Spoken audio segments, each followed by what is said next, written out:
Yeah, sure, ma'am. So I have a personally request if you don't mind, can we discuss in a both language, Hindi and English? Because uh, Ma'am, see, okay, preferable language जो ज़्यादा understand करते हैं, I can talk in Hindi also. आप कहें तो English, no problem. okay. Thank you so much, sir. जी.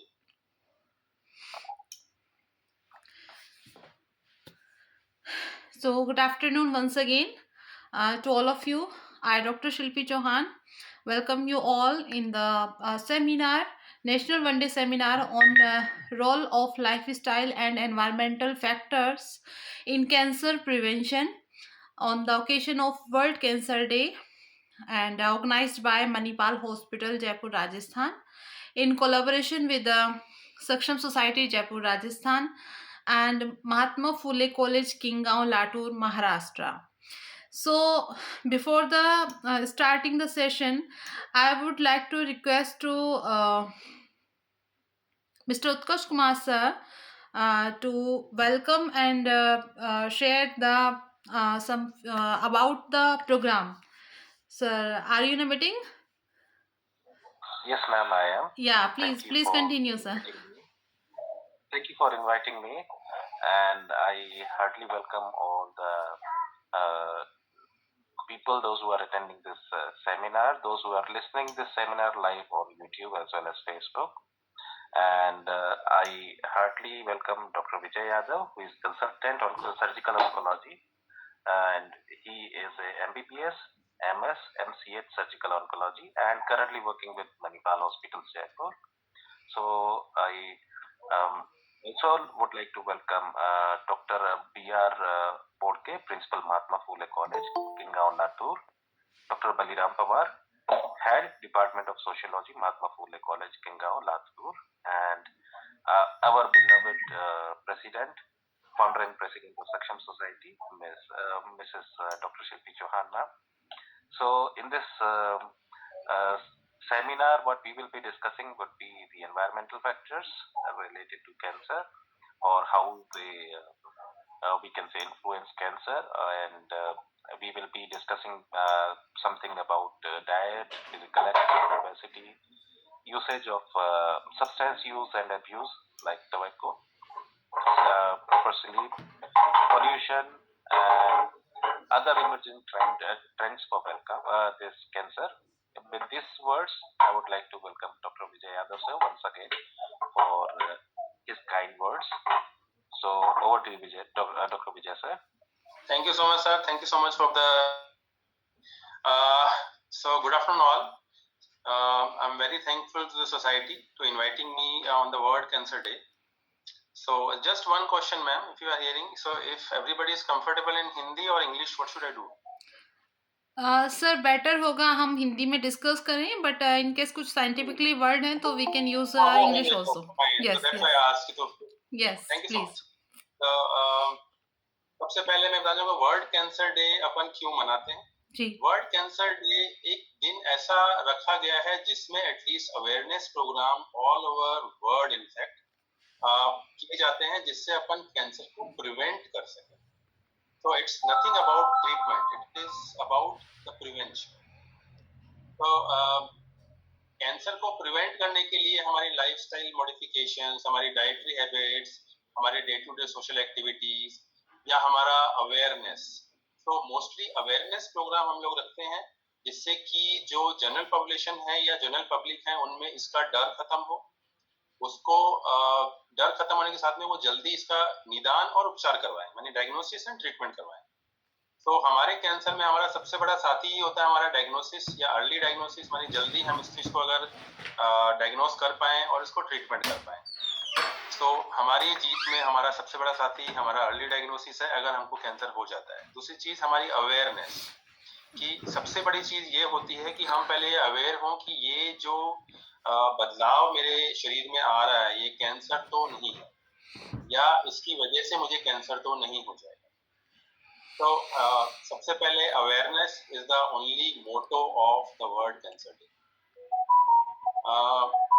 हर अब छोटे छोटे क्वेश्चंस जो क्वेश्चनर्स अपन ने बिल्ड किए हैं कि हम हर चीज को कवर कर पाए, हम एक एक करके सब चीजों को लेंगे जी. बट वर्ल्ड कैंसर डे मैं एक ही चीज बोलूंगा कि कैंसर का मतलब कैंसिल नहीं है, पहली चीज।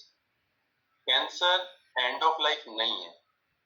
तीसरी चीज, आजकल की जो ट्रीटमेंट पद्धति है या जो ट्रीटमेंट प्रोटोकॉल्स हैं, इनको अपन जब यूज करते हैं तो हमारे पास इतने सारे एग्जाम्पल मौजूद हैं जो कैंसर से जीत के आज 15-15, 20-20 साल से नॉर्मल है। तो कैंसर को बिल्कुल लोग मानते हैं इट्स एंड ऑफ लाइफ, अब तो कुछ हो नहीं सकता। तो हम जिन पेशेंट को देखते हैं वो फिजिकली, साइकोलॉजिकली, मेंटली, सोशली टूट के आते हैं। 50% इज डेड। वो ऐसी स्थिति में आते हैं कि जो करना कर दो, अब तो मरना तो है ही। तो ये जो थिंकिंग है या जो समाज में ये धारणा बन गई है, ये धारणा को बदलना ही अवेयरनेस है एक्चुअली। जी कैंसर के टाइम में खाली मेडिकल, सर्जिकल या जो हम ट्रीटमेंट करते हैं वही जरूरी नहीं है। पेशेंट का साइकोलॉजिकल मेकअप कि इससे मैं कैसे निकलूं, इसको बोलते हैं कैंसर की आफ्टर लाइफ। वो भी उतनी ही जरूरी है कि कैंसर से हमने सर्जरी करा ली, हम लोग अब समाज में दोबारा एंटर करते हैं तो वो लोग बाग इग्नोर करते हैं। किसी का मुंह टेढ़ा है तो किसी का कोई अंग नहीं है, या किसी की अंगुली काट दी है तो किसी का पैर काट दिया है, सही से बोल नहीं पा रहे हैं। बट उन लोगों में बस यही चीज है, हम लोगों को उनको अपने बीच में दोबारा से कैसे इंस्टॉल करना है, या उनकी नॉर्मल लाइफ को कैसे सोशली भी उतना ही नॉर्मल करना है। सी, कैंसर से वो मेडिकली जीत के आ गए, लेकिन सोशली जीत हम लोगों के सहयोग से होती है, या जिसको अपन रिहेबिलिटेशन बोलते हैं। जी सो रिहेबिलिटेशन, सोशल रिहेबिलिटेशन उतना ही इंपॉर्टेंट है। परिवार उनको स्वीकार कर ले, समाज उनको स्वीकार कर ले, लेकिन वो उनको दिखना चाहिए कि इन लोगों ने मुझे उसी रूप में स्वीकार किया है जिस रूप में मैं कैंसर से पहले था। क्योंकि हम लोग उन पे मर्सी दिखाना चालू कर देते हैं, हम उनको इग्नोर करना चालू कर देते हैं, या हर बात में हमारे हर सेंटेंस में ये होता है, अच्छा नहीं नहीं ये तो मत कीजिए, नहीं तो आपको ये तकलीफ हो जाएगी। ये सब चीजें हम लोगों को अवॉइड करनी पड़ेगी, उन लोगों को नॉर्मली ट्रीट करना पड़ेगा। वो हमारी तरह ही इंसान है, जीत के आए हैं। ऐसा नहीं है कि उन्होंने अपनी हिम्मत से जीत हासिल करी है। जी मैं हमेशा एक चीज बोलता हूँ, आप जानते हैं डॉक्टर को हम लोग क्या बोलते हैं, ये तो भगवान है। जी जी बट मैं सब लोगों से एक ही चीज बोलता हूँ, हम भगवान नहीं है, हम भगवान के असिस्टेंट हैं। फाइन, ये भगवान हमको जो ऑर्डर करता है हम लोग वो करने की कोशिश करते हैं, वी जस्ट असिस्ट। जी तो हम लोग ये कोशिश करते हैं कि हम पेशेंट को नॉर्मल कितना कर पाए। कई बार सक्सेसफुल नहीं भी होते हैं, बट हम मेहनत करते हैं, हम कोशिश करते हैं। जी ऐसी ही कोशिश मैं चाहता हूँ समाज में भी होनी चाहिए, कि हो सकता है कि आप उनको पूर्ण रूप से नॉर्मल जीवन ना दे पाए या उतना नॉर्मल नहीं हो पाए, लेकिन हमेशा कोशिश करते रहें कि हम उन लोगों को उतना ही पॉजिटिव एटीट्यूड से मिलें और पॉजिटिव रखें। ओवर टू मैम, अब क्वेश्चंस अपन चालू करें। जी सर। सो सर, सबसे पहले हम फूड की बात करेंगे, क्योंकि आजकल इतना फ्रेश फूड अवेलेबल नहीं है जितना पहले के टाइम में होता था। बहुत ज़्यादा पेस्टिसाइड्स यूज़ होते हैं। तो सर, जनरली एक सभी लोगों के दिमाग में ये रहता है कि क्या चीज़ ऐसी तो नहीं खा रहे हैं हम लोग कि बाद में जाके कहीं वो रिस्क ना बन जाए कैंसर का। तो सर थोड़ा सा ये बताइए, और कौन से फूड हमें अवॉइड करने चाहिए, साथ में वो भी बताइएगा। जी मैम। सो फूड हैबिट्स के बारे में मैं एक ही चीज बोलूंगा मैम। आजकल जो ट्रेंड्स हम लोग देख रहे हैं हमारे डे टू डे क्लिनिक्स में, वो फूड से बहुत रिलेटेड है। जी मैं इतना कहूँगा कि आज की डेट में, because with the growing population, जैसे पॉपुलेशन बढ़ रही है, हमारी फूड डिमांड्स बढ़ रही हैं, हमारी पॉपुलेशन के हिसाब से उतनी प्रोडक्शन नहीं है, तो उसकी वजह से पेस्टिसाइड्स का यूज इतना ज्यादा कॉमन है। जी जैसे अभी आप जानेंगे कि पेपर में ये बहुत बार पढ़ा है जी जी कि जिस दिन वो लोग पेस्टिसाइड उन पे छिड़काव करते हैं, there was a girl who died. मैं राजस्थान की बात कर रहा हूँ, जी पेपर में इट वाज पब्लिश्ड जी जी कि उसमें ऐसा बोलते हैं कि जब पेस्टिसाइड का छिड़काव कर देते हैं उसके 3 दिन तक उस खेत में कोई जाना नहीं चाहिए, और हम्म। जो फल उस पे लगे हुए हैं उसको खाना तो बहुत दूर की बात है। So one child died because she at a tomato out of her field, जो उसके पेस्टिसाइड डाला हुआ था, एंड शी डाइड। तो पेस्टिसाइड्स किस तरह के हैं वो आप समझ सकते हैं, हमारी बॉडी में किस तरह का हार्मफुल इफेक्ट डालते हैं। सो डाइटरी हैबिट्स में जहां तक बात करूं, इन चीजों को अवॉइड करना हमारे लिए डिफिकल्ट है मैम, क्योंकि जी हम लोग ये नहीं जानते कि किस पे कितना पेस्टिसाइड यूज हुआ है। जी जी जो अनअवॉइडेबल चीजें हैं उनके बारे में बात करने से फायदा भी नहीं, बिकॉज मैं मार्केट से सब्जी लाऊंगा, उस पर पेस्टिसाइड यूज हुआ है कि नहीं हुआ मुझे नहीं पता, जी या वो जो मैं सब्जी खा रहा हूँ ऑर्गेनिक है कि पेस्टिसाइड यूज किया मुझे नहीं पता। जी बट हम जो कर सकते वो ये हो सकता है कि जब हम उसको यूज करें तो कुछ चीजें ऐसी आती हैं जो वॉश करने की होती हैं, उनको प्रॉपरली वॉश कर लें। जी, जी, जी, तो कम से कम पेस्टिसाइड कम खाएं। जी, बाकी तो you can not avoid, this is not possible, जी, क्योंकि जी, आज की डेट में हमारे पास जो चीजें आ रही हैं वो पेस्टिसाइड के बिना होना लगभग असंभव। जी, बिल्कुल। सेकंड थिंग, जो डाइटरी हैबिट्स में जो चीजें हैं मैम, हम लोग दो तीन चीजें ऐसी चीज बोलते हैं। एक तो हाई शुगर डाइट्स कम लेनी चाहिए, जी, क्योंकि ऐसा बोलते हैं कि जो कैंसर सेल्स होते हैं वो डायरेक्ट शुगर को सबसे पहले यूज करते हैं। अच्छा, व्हेन यू ईट समथिंग, वो सबसे पहले कैंसर सेल्स को यूज करते हैं, because they are highly metabolise. अपने शरीर में जहाँ एक्टिविटी ज्यादा होती है जी, तो सबसे पहले ब्लड सर्कुलेशन वहीं बढ़ता है। जी, जी, फाइन, तो अपन जब खाना खाते हैं तो सबसे पहले ग्लूकोज उन्हीं सेल्स को मिलेगा जो हाई मेटाबॉलिज्म में होते हैं, जी, दैट इज कैंसर सेल्स। तो एकदम तैयार ग्लूकोज आप उनको दे देते हैं तो वो जल्दी से बढ़ते हैं। पहली चीज हो गई ये। जी, that means fast food high glucose, fast food में नो रेसिड्यू डाइट होती है। जी, तो फास्ट फूड में हाई ग्लूकोज डाइट मिलने की वजह से वो इसमें हेल्प करते हैं टू ग्रो कैंसर सेल्स। जी, सेकेंड थिंग, हम लोग अपनी लाइफ के अंदर जो रफेज है, रफेज का मतलब होता है जो सलाद होता है जी, या जी, कोई ऐसी चीज जो हाई रेसिड्यू, मैं इसके बारे में आपको बताऊंगा। हाई रेसिड्यू लो रेसिड्यू मतलब ये होता है, जब हम कुछ खाते हैं तो शरीर उसको पचाने के बाद में जो रेसिडुअल पार्ट बचता है जी, उसको बोलते हैं हाई और लो रेसिड्यू। जी, तो क्योंकि सलाद के अंदर कुछ भी एनर्जी नहीं होती है, तो जो भी होता है वो इट्स ए फॉर्म, तो उससे फॉर्म स्टूल बनता है। High residue diet is always beneficial. जी, इसको हम रफेज भी बोलते हैं, सलाद बोलते हैं।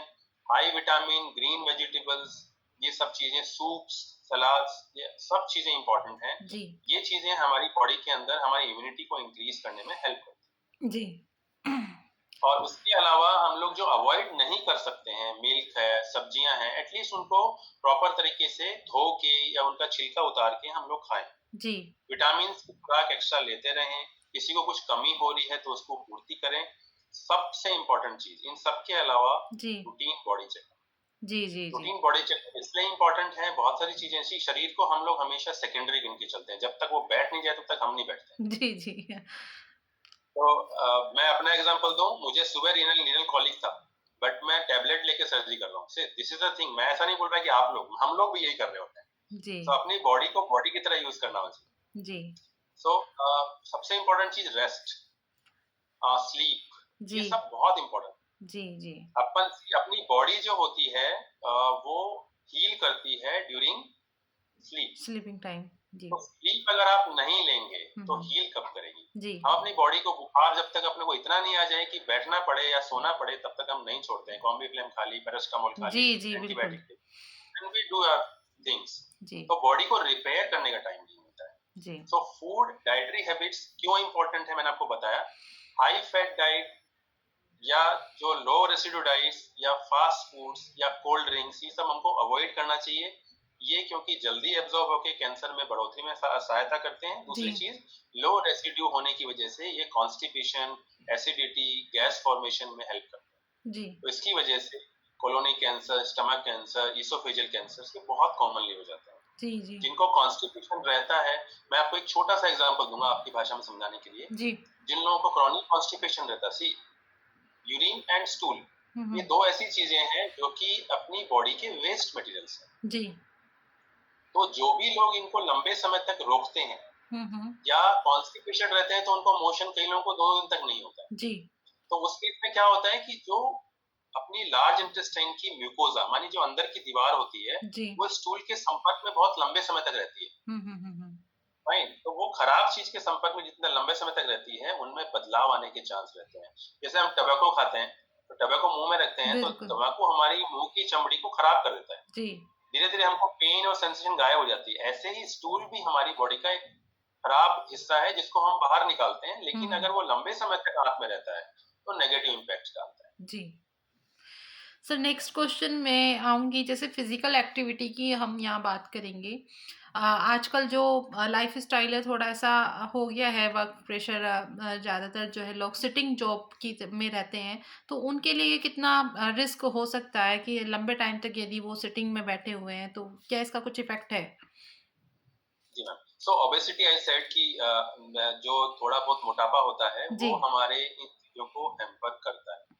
सो हम जब भी देखेंगे जिसका वेट ज्यादा हो उनको बहुत बार थायराइड की, ब्लड प्रेशर की, डायबिटीज की ये समस्याएं होना चालू हो जाती है। जी वो कारण ये होता है कि सीडेंटरी लाइफस्टाइल में सबसे बड़ी प्रॉब्लम ये होती है कि हमारा जो मेटाबॉलिज्म है बॉडी स्लो कर देती है। जी मतलब हमारे मेटाबॉलिज्म का मतलब होता है कि एक हमारी, आप सबने नाम सुना होगा बेसल मेटाबॉलिक रेट, बीएमआर। जी जी जी तो बीएमआर जिस आदमी की लो हो जाती है वो लो होने का कारण होता है हमारी लैक ऑफ फिजिकल एक्टिविटी। जी तो जब हम लैक ऑफ फिजिकल एक्टिविटी में या हम कम फिजिकल एक्टिविटी करते हैं तो हमारी बीएमआर मानी किसी चीज को चलाने के लिए जो बेसिक नीड है, जैसे मेरे को गाड़ी में पेट्रोल डालने के लिए नीड है, जी अगर जी मैं गाड़ी कम चलाऊंगा तो पेट्रोल कम चाहिएगा। जी ऐसे ही अगर आप बॉडी को कम यूज लेंगे तो मुझे खाना कम चाहिए, लेकिन मैं खाना तो उतना ही खा रहा हूँ। जी तो एक लिमिट के बाद में आप अगर ये मान के चलें कि मुझे गाड़ी को चलाने के लिए, रोज चलाने के लिए 2 लीटर पेट्रोल चाहिए, लेकिन जी मैंने गाड़ी चलाई नहीं, अब मैं रोज 2 लीटर पेट्रोल भरता जाऊंगा तो एक दिन तो ऐसा आएगा कि टैंक फुल हो जाएगा। जी जी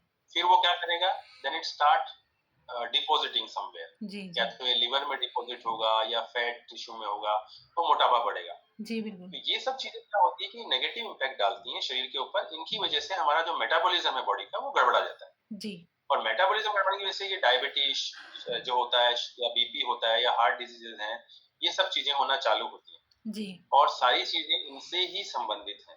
जी तो हमारी जो डे टू डे लाइफस्टाइल है इसमें व्यायाम को, प्राणायाम को जी और प्रॉपर डाइट को, जिसको बैलेंस डाइट बोलते हैं, जिसमें प्रोटीन, फैट और कार्बोहाइड्रेट्स की समान मात्रा प्लस मिनरल एंड विटामिन, जी ये अगर अपन करते हैं तो हम हेल्दी रह सकते हैं। अपनी लाइफस्टाइल के अंदर अपने को बैड हैबिट्स, स्मोकिंग, अल्कोहलिज्म, इनको अवॉइड करना। जी और खाने की तरफ सबसे इम्पोर्टेंट चीज ये है कि हम वो चीज खाएं जो कि सुपाच्य हो, जी जो कि हमारी बॉडी में नेगेटिव इम्पैक्ट ना डालें। जी प्राणायाम भले ही आप रोज ना भी कर पाए तो एटलीस्ट हफ्ते में 2 या 3 बार एटलीस्ट करें, जी जिससे बॉडी संतुलित रहे। हाँ जी हाँ जी जी मैम। सर अभी आपने जिक्र किया था कि जो बैड हैबिट्स होती हैं स्मोकिंग वगैरह और अल्कोहल लेते हैं जो लोग कंजप्शन करते हैं, ये तो हमें पता है, सभी को ही मालूम है कि इससे कैंसर होता ही है। लेकिन उनकी हैबिट को कैसे किया जाए, अगर अपनी फैमिली में कोई मेंबर है, कोई फ्रेंड है, कोई कलीग है, और ये एक मतलब एक ये साइकोलॉजिकल कुछ है चीज़ें, अगर उनको रोकते भी हैं तो वो और अपना ज्ञान देना शुरू कर देते हैं। जी ये मैम देखिए क्या है कि समाज में ज्ञानी सभी हैं, सबके पास ज्ञान है, जी और अपन लोग किसी को भी रोकने की कोशिश करते हैं तो उनको ये लगता है कि इसको मेरे से थोड़ी ज्यादा पता है। जी और मैं आपको बताऊं हमारी क्लिनिक में जो मैक्सिमम लोग जो स्मोकर या टोबैको च्यूअर या बैड हैबिट्स वाले लोग आते हैं, जी उनका सबसे पहला क्वेश्चन होता है तो उसने तो कुछ नहीं किया तो उसको कैंसर कैसे हो एग्जैक्टली सर, बिल्कुल गया? सही मैंने है। ये मैं तो रोज पीता हूँ तो मुझे तो अभी तक कुछ नहीं हुआ, मेरे जी पिताजी ने तो जीवन भर बीड़ी पी है, उनको तो कभी कुछ नहीं। जी जी तो इस चीज में मैम हैबिट्स में एक ही चीज है, कभी भी हैबिट्स होने की वजह से कैंसर होने का चांस बढ़ जाता है, जी और हैबिट्स नहीं होने से कैंसर नहीं हो सकता ऐसा नहीं है। जी पहली चीज ये एज सिंपल एज दिस कि अगर आप ये सोच के चलें कि मैं सड़क पे हेलमेट पहन के जा रहा हूँ जी जी तो मेरा एक्सीडेंट नहीं होगा ऐसा नहीं है, बट हाँ मेरा एक्सीडेंट अगर होगा तो मुझे चोट कम चोट कम लगेगी, ये पक्का लगेगी। है। जी बिल्कुल। राइट। जी तो ये एज सिंपल एज दिस कि अगर मैं बैड हैबिट्स में हूँ तो मेरे को चांस है कैंसर होने की ज्यादा, जी बट अगर मैं नहीं भी हूँ तो ऐसा नहीं कि हो नहीं। तो इसका आंसर तो यही है। दूसरी जी चीज ये बिल्कुल है मैम, देखिए कोई भी बैड हैबिट को छोड़ने के लिए सबसे पहला जो चीज है वो है सेल्फ कॉन्फिडेंस और बिल्कुल। खुद की आत्मचिंतन या आत्मशक्ति। जी जी जी अगर वो इंसान में नहीं है तो उससे ये व्यसन कभी नहीं छूटेगा, जी ये पक्का है। मैं आप हमारे पास ऐसे एन नंबर ऑफ एग्जांपल हैं जो कि जैसे कैंसर होने के बाद ठीक हो जाते हैं, 2-3 साल के बाद में उनको लगता है अब तो ठीक हो गया, जी then they start it again. तो पीयर प्रेशर और आसपास में जो समाज में जो ये अरे तो ठीक हो गया अब तो पी ले क्या फर्क पड़ जाए, जी जी मैं तो कब से पी रहा हूँ, ये तो कुछ नहीं हुआ, हम्म। ये तो ऐसे ही हो गया होगा दिस। तो मैम इसमें यही होता है कि एटलीस्ट जो इसमें समाज की जिम्मेदारी आती है जी कि जब हम इससे तो एटलीस्ट उसके पास बैठ के तो ना पिए जी या बिल्कुल। उसको मना करें। तो ये चीजें हम लोग नहीं करते हैं, वो साथ वाला उसको क्या बोलेगा, अरे कुछ नहीं होता देख मैं पी रहा हूँ इस दिन से, जी जी तो ये प्रेशर में वो दोबारा चालू करता है। जी दूसरी चीज कुछ लोग ऐसे भी जो छोड़ते ही नहीं, जी तो बैड हैबिट्स के लिए मैं यही बोलूंगा कि इन चीज को छोड़ने के लिए एक तो फैमिली का सपोर्ट, जी। एक पेशेंट का खुद का मोटिवेशन, हाँ जी, हाँ जी। वो सबसे इम्पोर्टेंट है। जी, बिल्कुल। उनको आप ज्ञान दोगे और वो नहीं छोड़ना चाहता है तो वो नहीं ही छोड़ेगा। जी। बस उसमें डी एडिक्शन सेंटर्स अवेलेबल हैं जो इसमें हेल्प करते हैं, या सोशल चीजें हैं जो कि आपको ये चीज बोल सकती हैं कि भाई इसमें छुड़ाने के लिए हम क्या हेल्प कर सकते हैं। जी, लेकिन पहले उसको, पेशेंट को मोटिवेटेड होना चाहिए कि मैं ये करना चाहता हूँ, बिल्कुल सर। क्योंकि उसके मोटिवेशन के बिना अपन उसकी हेल्प नहीं कर सकते। जी। सर नेक्स्ट क्वेश्चन हमारा है, जैसे पर्यावरण प्रदूषण की हम यहाँ बात करेंगे, उसका कितना इम्पैक्ट रहता है या रिस्क रहता है कैंसर में?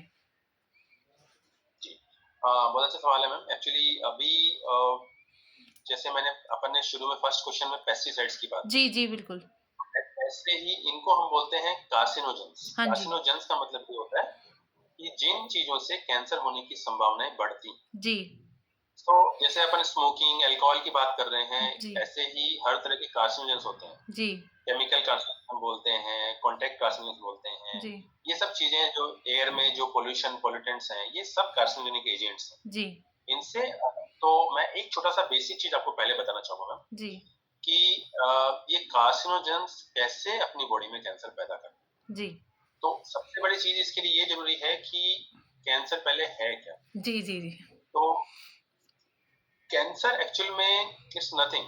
हमारे सबके शरीर में कैंसर कारक जीन्स होते हैं, जी, जी, आपके भी हैं, मेरे भी हैं, सबके। जी, सो बिल्कुल। They are called as oncogenes. Oncogenes जी, जी, उनको कंट्रोल करने के लिए अपने शरीर में होते हैं एंटी ऑन्कोजीन्स, जो जी, जी, कैंसर को रोकते हैं। जी, जैसे बच्चे को रोकने के लिए माता पिता होते हैं, हाँ वो जी, हाँ कुएं जी, की तरफ कूदने की जाता है तो अपन रोकते हैं कि भाई मत कूदो। बिल्कुल। तो उस तरह से अपनी बॉडी में जो एंटी ऑन्कोजीन्स हैं वो अपने शरीर को बताते हैं कि भाई, अब जैसे मैं पहले एग्जांपल देता हूँ आपको। जैसे अपने शरीर पे कोई चोट लगती है, उसको घाव को भरने में कौन हेल्प करता है? तो दे आर ऑन्कोजेंस। जी, उनको ये ऑर्डर मिलता है कि भाई ये घाव में कट लग गया है, अब आपको इसको भरना है, तो वो नए सेल्स बनाना चालू करता है। So that is controlled activity of our body according to the injury. जी, अपने शरीर पे लगे हुए घाव के अनुसार वो घाव बनना चालू करता है।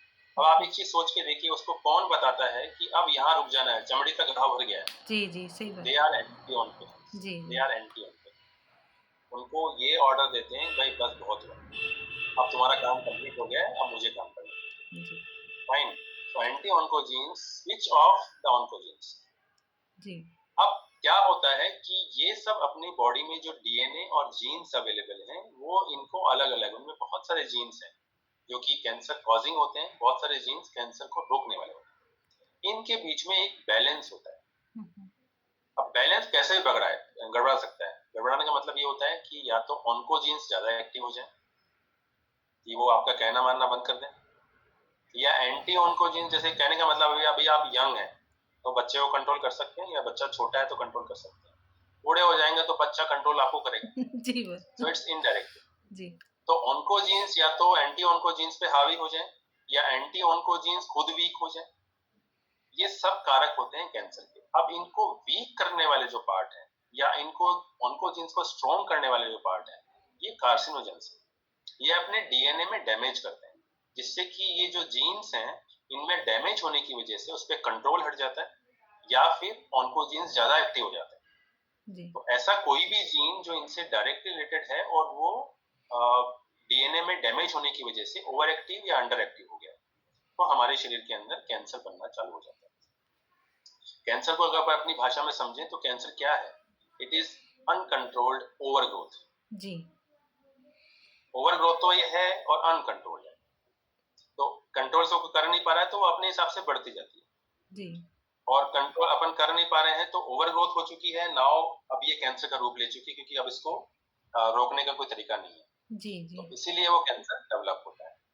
तो मैं ये कहूंगा जो कैंसर कॉजिंग जीन्स हैं, या जो कैंसर स्टॉपिंग जीन्स हैं, ये डायरेक्टली इम्पैक्ट होते हैं कार्सिनोजन से, जी, जो कि रेडिएशन में भी होते हैं, जो कि इनफैक्ट एयर पोल्यूटेंट्स में होते हैं। ये सब मैं आपको सोचूं, आप मानिए आप रोज एक गेम या कोई स्पोर्ट्स खेलते हैं, जी, तो आपकी बॉडी में जो वेयर एंड टेयर होता है उसको रिपेयर करती है आपकी बॉडी। शाम को जब आप सो जाते हैं, आप काम नहीं करेंगे, फिजिकल एक्टिविटी नहीं करेंगे, तो आपको नींद नहीं आती है। लेकिन आप पूरे दिन फिजिकल एक्टिविटी करके देखिए, शाम को सोते नहीं ना जाइए, जी क्योंकि बॉडी थक चुकी है, बॉडी अब रिपेयर करना चाहती है।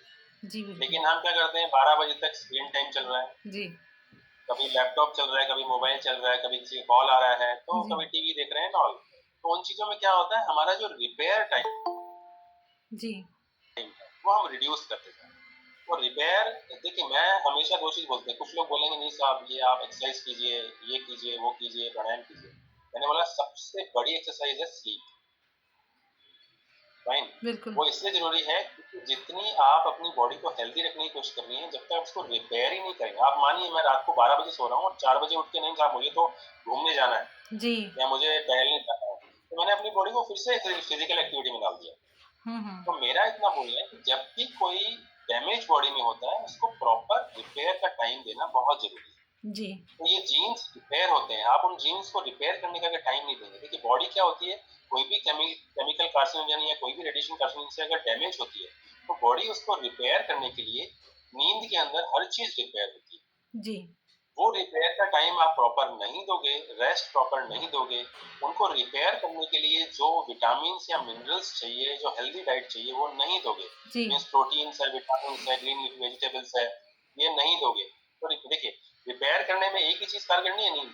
उसमें कारगर ये भी है कि उसको रिपेयर करने के लिए मैकेनिज्म भी पता होना चाहिए जी कि आपकी बॉडी में प्रोटीन का, विटामिन का या मिनरल्स की कमी नहीं होनी चाहिए जिससे वो रिपेयर कर सके। जी बहुत सारे लोगों में विटामिन डी की डेफिशिएंसी है, विटामिन बी 12 की डेफिशिएंसी है, बहुत कॉमन है। जी ये भी नर्व्स को, अपने सेल्स को रिपेयर करने में हेल्प करती है। अच्छा अच्छा तो जब तक हम रिपेयर मैकेनिज्म को खराब करते रहेंगे, तो ये कार्सिनोजन अपने को किल करते रहेंगे, सीधी बात।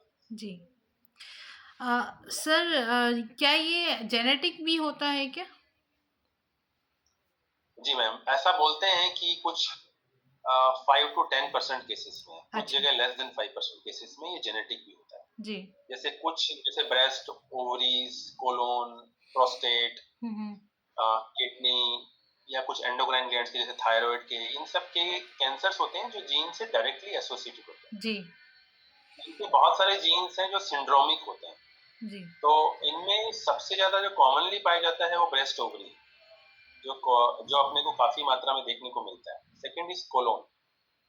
तो ये सब चीजें हैं जो कि पहले से ही पता होती हैं, परिवार में हो रहा होता है। मान लीजिए फॉर फीमेल्स, जी मान लीजिए कि इमीडिएट रिलेटिव्स को हमेशा मैटरनल साइड ही इम्पोर्टेंट नहीं है। जी अपन बोलते हैं कि मेरी मम्मी को तो हुआ नहीं, पिताजी को था, तो पिताजी में जीन्स आते हैं। हम्म और इट इज नॉट रेयर कि मेल्स में भी ब्रेस्ट कैंसर होता है। तो ये चीजें जीन्स से संबंधित होती हैं। तो ब्रेस्ट ओवरी कैंसर बहुत इंपॉर्टेंट पॉइंट है।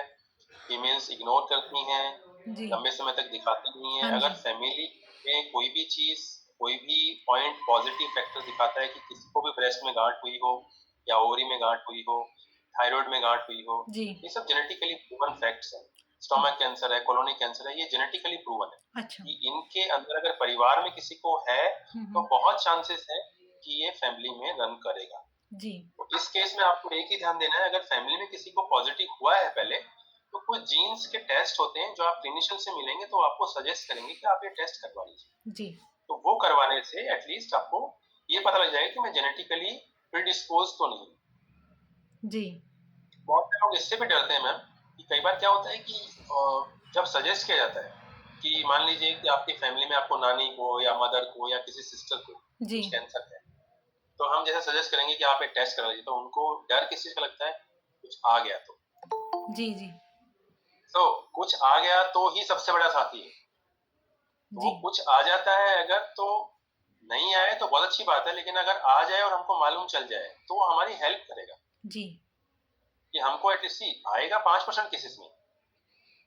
100 में से अगर हम टेस्ट करेंगे तो 5 लोगों में आएगा, 95 लोग तो नॉर्मली निकलने वाले हैं। जी बट लेकिन वो 5 जिनको ये निकलता है, अगर हम उनको उस ऑर्गन में डिजीज होने से पहले निकाल देते हैं जी तो वो कैंसर से बच जाते हैं।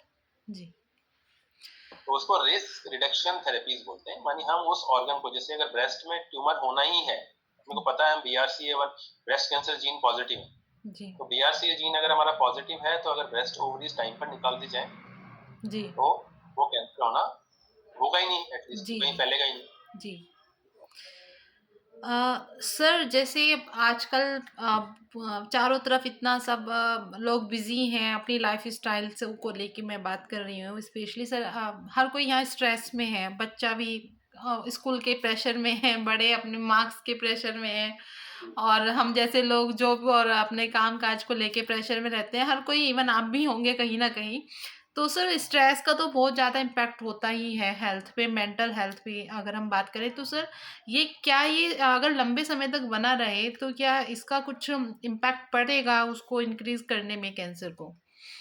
देखिए, स्ट्रेस डायरेक्ट रिलेटेड है इन चीजों से, जी इनडायरेक्ट भी नहीं बोलूंगा, इट इज डायरेक्ट रिलेटेड। जी स्ट्रेस क्यों डायरेक्ट रिलेटेड है? देखिए, स्ट्रेस होने से अपने शरीर के अंदर क्या क्या नेगेटिव इम्पैक्ट पड़ते हैं। जी आप स्ट्रेस कोई भी चीज लेंगे, जो डायबिटिक है उनकी शुगर हाई हो जाती है, हाँ जी जो नॉर्मोटेंसिव है वो हाइपरटेंसिव हो जाते हैं। स्ट्रेस लेने से आपकी स्लीप हैम्पर होती है। स्ट्रेस को बॉडी के अंदर जो पाचन तंत्र है वो खराब हो जाता है। कॉन्स्टिपेशन हो जाना, हजम नहीं होना, वॉमिटिंग जैसा हो जाना, जी घबराना, ये सब बहुत कॉमन है। स्ट्रेस में आप जो सीवियर स्ट्रेस में रहते हैं, किसी भी वजह से आपको भूख लगना बंद हो जाएगी, जी कुछ भी मन नहीं करेगा काम करने का। जी तो बहुत सारी चीजें हैम्पर होती है उस टाइम में। जी, अपनी बॉडी के अंदर कुछ हार्मोन्स होते हैं जो स्ट्रेस में सिक्रीट होते हैं। जी वो सिक्रीट क्यों होते हैं, उसके पीछे बहुत बड़ी वजह है। जी स्ट्रेस एक तो ये होता है कि सही में स्ट्रेस है, उसको भी बॉडी समझती है, और एक स्ट्रेस ये होता है कि मैंने लिया हुआ है अपने हिसाब से। बहुत सारे लोगों को अपने आसपास स्ट्रेस पालने की आदत भी होती जी है कि जी स्ट्रेस नहीं है तो उनको मजा नहीं आता है। तो ये सब चीजें हैं मैम। तो जी स्ट्रेस के अंदर सबसे बड़ी फैक्टर ये होती है कि अपनी बॉडी का जो नॉर्मल मेटाबॉलिज्म है, जब वो हैम्पर हो जाता है। जी जब वो मेटाबॉलिज्म हैम्पर होता है तो जो सारे स्ट्रेस हार्मोन्स हैं वो रिलीज होते हैं। जी वो हमेशा वो काम करते हैं जो कि उस टाइम में डाइट नीड है बॉडी, जी और वो काम करते हैं जो कि हमको इमरजेंसी में करना है, क्योंकि जी ऐसी कोई इमरजेंसी बॉडी को है नहीं। जी आप देखेंगे तो हाथ पैर फूल जाते हैं, लोगों को डर लगता है, एकदम जी गूज जी फ्लैश हो जी जाता है, रोंगटे खड़े हो जाते हैं, बार बार चिल्लाते हैं, बार बार गुस्सा करते हैं। तो ये सब चीजें होती हैं स्ट्रेस के अंदर। तो ये हमारी बॉडी पे नेगेटिव इम्पैक्ट डालती हैं, हमारी बॉडी की जो पॉजिटिव एनर्जी है। हम्म कि मैं एज ए डॉक्टर भी ये चीज हमेशा मानता हूँ कि हमारी बॉडी के ऊपर बाहर की पॉजिटिव और नेगेटिव वाइब्स का बहुत प्रभाव पड़ता है। जी अपने आसपास अगर पॉजिटिव पर्सन्स रहते हैं तो हमेशा खुश रहते हैं, हमारे खुश रहने वाले हार्मोन्स एक्टिव होते हैं। जी जी हमारे आसपास ऐसे लोग हों जो कि हमेशा दुविधा में रहें, दर्द भरी चीज में रहें, गुस्सा करें, ढंग से बात नहीं करें, या हमेशा स्ट्रेस में रहें, तो हमारा जीवन भी ऐसे ही होगा। जी जी तो अपने आसपास का जो एनवायरनमेंट है उसको खुशनुमा करने के लिए हम भी उतने ही जिम्मेदार हैं। जी तो ऐसी नेगेटिविटी को अपने पास से दूर करें, जी पॉजिटिविटी को पास लेके आए। पॉजिटिविटी और गुड डाइट एक बहुत बड़ा सोर्स है अपनी इम्यूनिटी को बढ़ाने का। जी हमेशा मैम हम एक चीज बोलते हैं कि जैसे बुखार के अंदर अपन पैरास्टामोल लेते हैं जस्ट टू डिक्रीज टेम्परेचर, जी लेकिन जो कोई भी गलत चीज या कोई जीवाणु या विषाणु अपनी बॉडी के अंदर गया है, उसको मारने का काम तो अपनी बॉडी खुद करती है। जी कैंसर भी सेम चीज है, हमारी बॉडी का एक मैकेनिज्म है जो कि डिस्टर्ब हो गया, तो उसको रिपेयर करना हमारे हाथ में नहीं है। उसके साइड इफेक्ट को हम लोग दबा रहे हैं, लेकिन रिपेयर बॉडी करेगी। जी तो वो कैसे करेगी? जब हम स्ट्रेस फ्री रहेंगे, अच्छी डाइट लेंगे, अच्छी बिल्कुल स्लीप लेंगे, पॉजिटिव वाइब्स के साथ रहेंगे तो। जी सर जैसे कैंसर शब्द से ही लोगों के दिमाग में एक डर और एक नेक्स्ट लेवल का एक स्ट्रेस आ जाता है कि अब तो मैं नहीं बचूंगा या बचूंगी और इसका सर ट्रीटमेंट भी काफ़ी लोगों को लगता है कि बहुत मुश्किल है थोड़ा हार्ड रहता है तो सर थोड़ा सा आप इसको बताइए क्योंकि हमारे इस चैनल के माध्यम से बहुत लोगों तक ये चीज़ जानकारी जानी ज़रूरी है कि इसको कैसे डील किया जाए और इसका ट्रीटमेंट कितना इजी हो सकता है यदि वो सपोर्ट करे तो।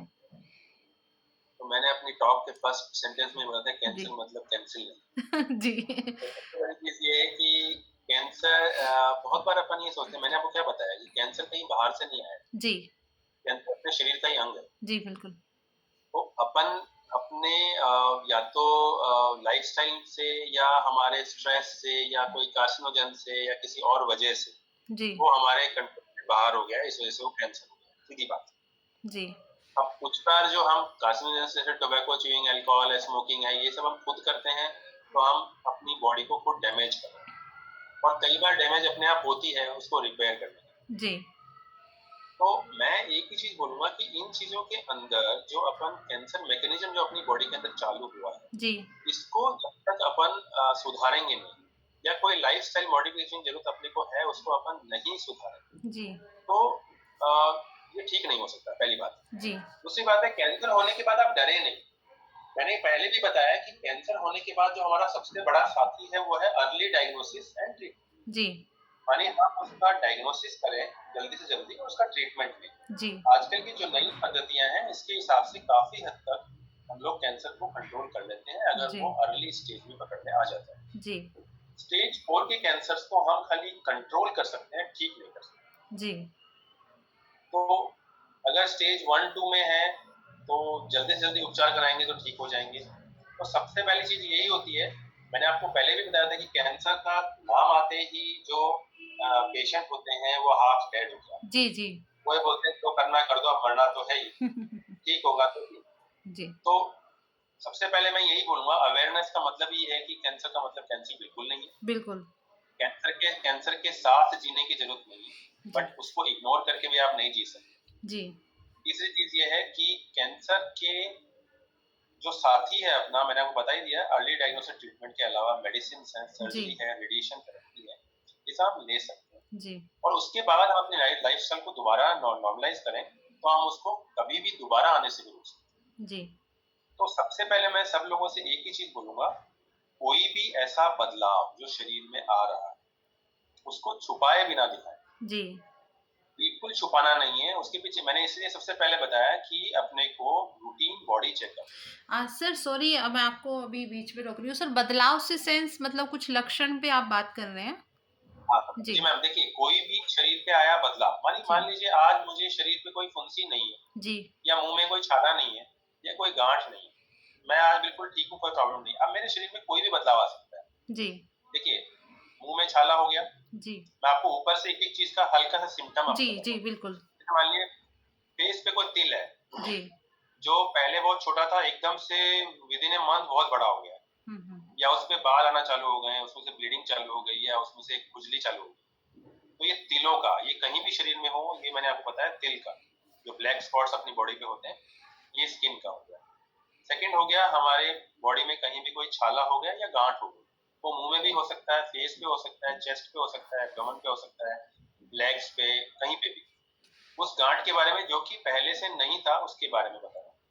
किसी चीज खाना निगलने में दिक्कत हो रही, जी या आवाज में कोई बदलाव आ गया है, जीभ पे या गाल पे या मुंह के अंदर कहीं पे कोई छाला हो गया है, लंबे समय से खांसी रह रही है, बलगम में खून आ रहा है, हम्म खून की उल्टी हो जा रही है, जी खाना खाने के बाद में उल्टी हो जाती है, हम्म खाना पचता नहीं है, शरीर एकदम से डाउन होने लग गया है, वेट लॉस बहुत ज्यादा हो गया, हम्म लैट्रिन में खून आना हो गया है।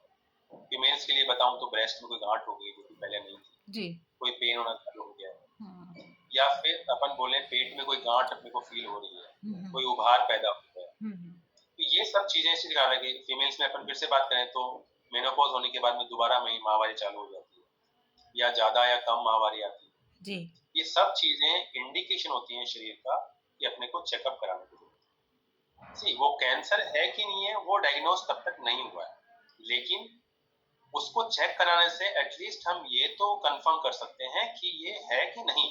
जी क्योंकि देखिए, जरूरी नहीं है कि जैसे मैं भी अगर कैंसर का डॉक्टर हूँ तो मैं हार्ट के बारे में उतना नहीं जानता, जी बिल्कुल तो जो नॉर्मल पब्लिक है वो इसके बारे में नहीं जानती है, हम्म हम उनसे थोड़ा बेटर जानते हैं। अगर वो हमारे पास आएंगे और इस चीज के बारे में बताएंगे, तो हम ये कंफर्म कर सकते हैं कि ये कैंसर है कि नहीं है, या होने की संभावना भी है कि नहीं। हम्म तो मैं यही बोलूंगा कि अर्ली डायग्नोसिस करने के लिए आपको कंसल्टेंट या कोई फिजिशियन की राय लेनी जरूरी है।